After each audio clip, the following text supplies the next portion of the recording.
Panel Kuwan naman po kinundinang pananakit po sa isang lineman nila habang sinisikap na mapabilis na maibalik ang supply ng kuryente.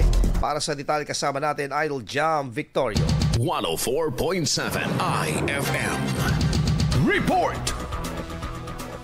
Kinundina ng pamunuan ng Pangasinan One Electric Cooperative ang nangyaring pananakit sa isa nilang lineman habang gumagawa ng report sa mga nasirang poste sa barangay Batyarao, Anda. Ayon sa tanggapan, sinuntok sa batok ang biktimang lineman na nakaupo sa sasakyan habang naglilista ng pole number.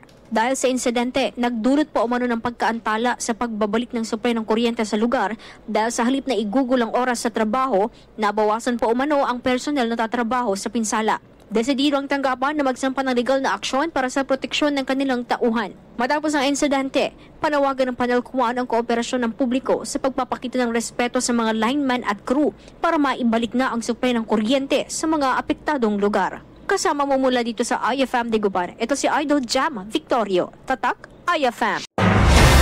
IFM News. IFM News. IFM News.